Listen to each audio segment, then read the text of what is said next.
This is Eric Linwood back with you with more self-elevated EDO/spring-powered universal exoskeleton armor updates. And I know you're wondering why did you take the hip joints out of there and de-elevate the upper piece? The reason why I did that because for one I want the legs detachable. That way if you have injuries on either leg that you can just take one leg off. Even if you had to discard the leg, you still got one leg. Other than that, also for you to elevate a whole suit, it's going to take away some of your mobility because you're literally making the exoskeleton semi-rigid. In the standing position, yeah, it's fine. It holds the suit up. But once you get the moving and moving around in that suit, you're like pretty much making your legs into like a stand or a shelf. I mean, to stack the upper extremity on, and it's going to limit your mobility. Then that said, that's why I ended up doing this way. And then your hip wants to move up and down and like in a rotating counter manner sometimes when you're walking, and it just conflicts with the suit in particular ways. But the main reason is, like I said, I can just pull that boot off, pull that leg off separately, that arm off separately, that arm off separately, that chest piece off separately, depending on where you have an injury.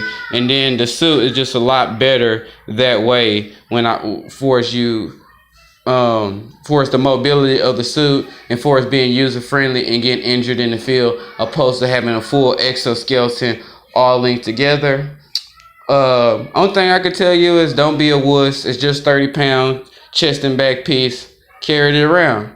I could do a couple of little things for it's like a belt anchoring in the bag. I could do other things. I got another way of system that I'm actually doing with that to where you can elevate the back piece, and we'll get back into that later. But in general, for it's user friendly, taking injuries in the field, that's the best configuration I come up with so far.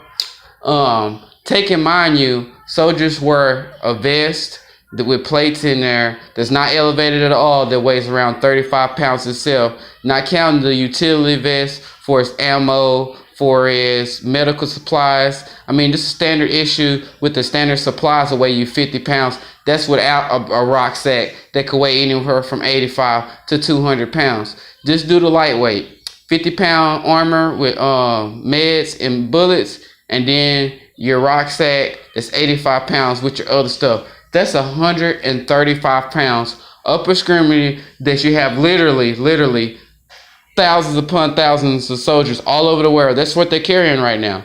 A 30, 40, 50 pound vest with like a 80 pound, 85 pound rucksack. That's just standard issue. So they're carrying 135 pounds upper extremity that's not elevated and still has no leg protection. I have the leg protection, which is still fully elevated. It's detachable. You can hold your clip, your gun on there, and it's elevated. All that weight for anything you put on those legs, whether it's a 100-round drum. I mean, if you want to mount a mini AK on the side of that sucker, it's going to be transferred all the way to the ground.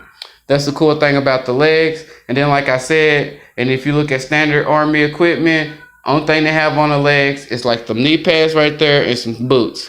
They don't have any of that. That definitely don't have that.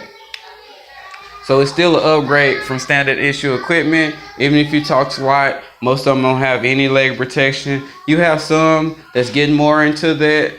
But for the time being, that's what you got with just the knee pads and the boots with the 100 so more, maybe less, depending on the soldier, carrying it around that's non-elevated.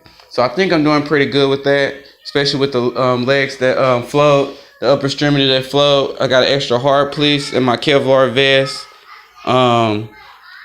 This is like, it's basically two suits. I mean, it's like the Arms Man suit, and that's the Hulkbuster. Not saying that's the Iron Man suit, that's the Hulkbuster, but in general, you got two levels of protection, especially if I do my Kevlar inserts in that. I'll have a level 2A to 3A protection just in my soft suit.